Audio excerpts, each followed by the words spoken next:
In this corner of southwest Scotland, surrounded by thriving gardens, woods and meadows, stands one of Britain's most elegant historical treasures. Hi there, welcome along to Dumfries House. To step inside this stately home built for the 5th Earl of Dumfries is to be transported into 18th century high society.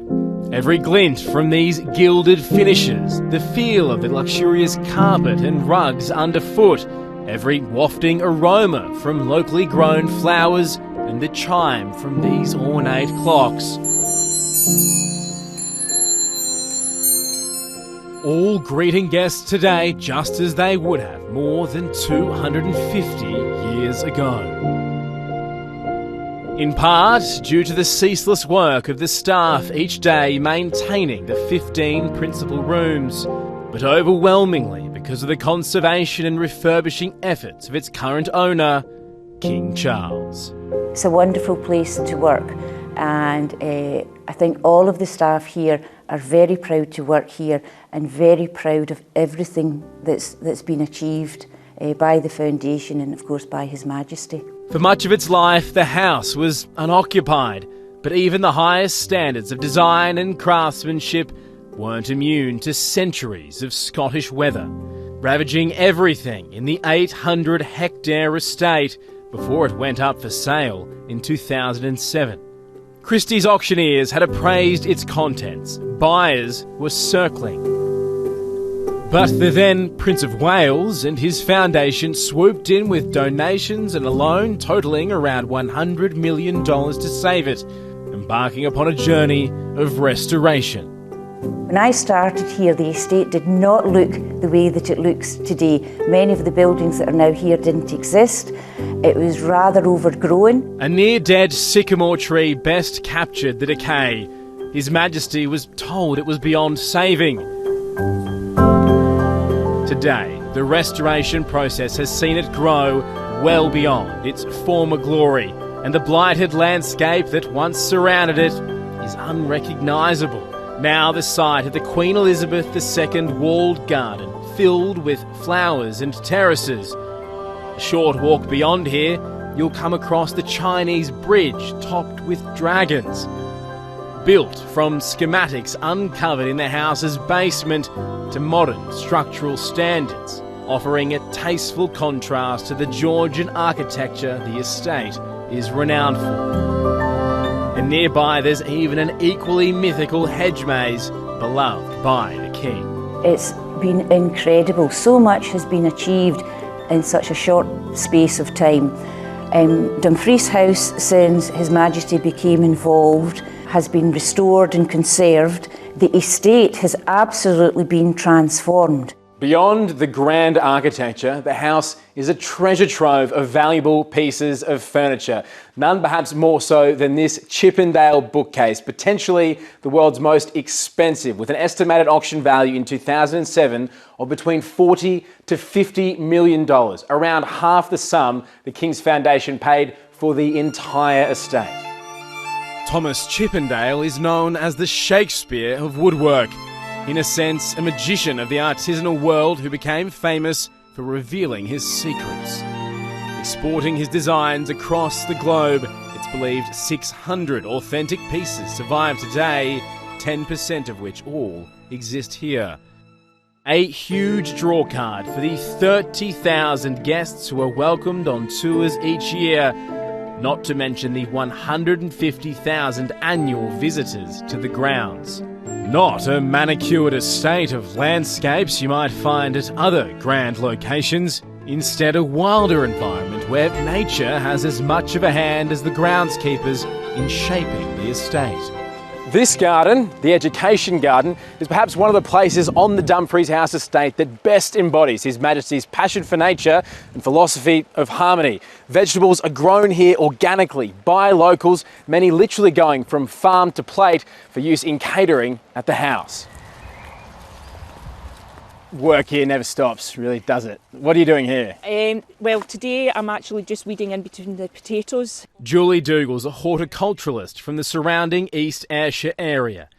It's examples like this, leading a gardening club of local volunteers, all persisting without pesticides, where Dumfries House estate becomes more than a relic of its era, but a living organism.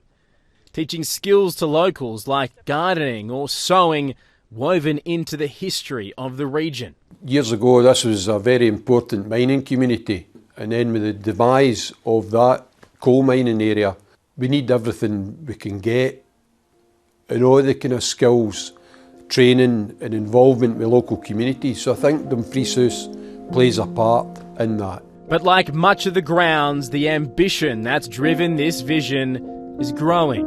And now His Majesty wants to export the Dumfries House model to the other side of the world. This is Australia's Hillview Estate, purchased by the King's Foundation in 2024. A 58-hectare estate in New South Wales' southern Highlands with extensive gardens, paddocks, 8 residential buildings, stables and more. At its centre, a treasure of Federation architecture built a century after Dumfries House, that for 75 years was the vice-regal summer residence for 16 governors of New South Wales.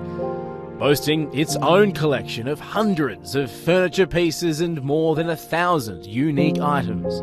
It too shows the effects of more than a century of harsh weather, just Australian sun instead of relentless rain.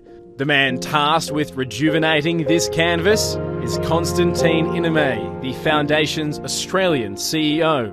Is it daunting sort of walking through the realised vision and seeing the task in front of you in Australia?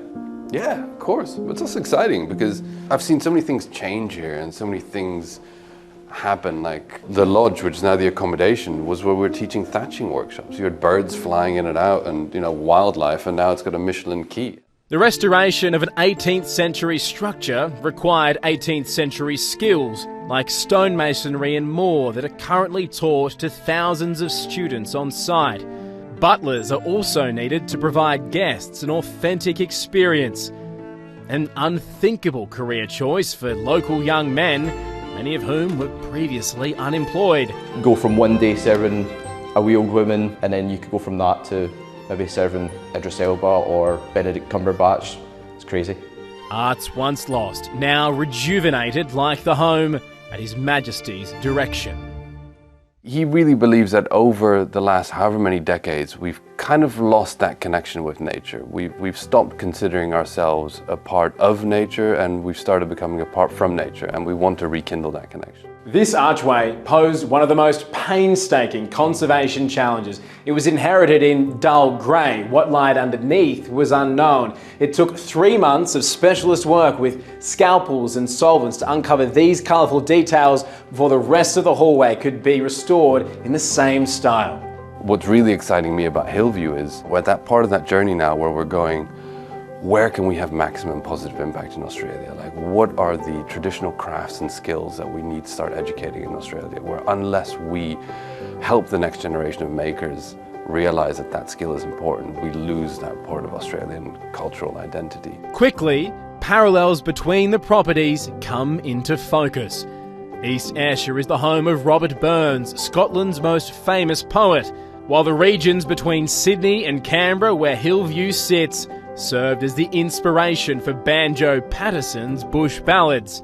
Woodworking skills taught at Dumfries might one day shape the same kind of willow once wielded at the 19th century property's oval by none other than Sir Donald Bradman. It's no secret that as King of Australia, he loves Australia. He really does care about Australia deeply. It's not going to be a case of, look, the scaffolding's going to go up, the estate's going to close, you're not going to see it for another 3 to 5 years, come back when it's open. Instead, change will begin to unfold across the next year. Well, if His Majesty is as involved with Hillview as he has been here, they're in for a treat because he is involved in all the decision making. He does have an eye for detail, so they better make sure they're on it. A wry but warm warning of what lies in wait. In East Ayrshire, Scotland, Ben Downey, 7 News.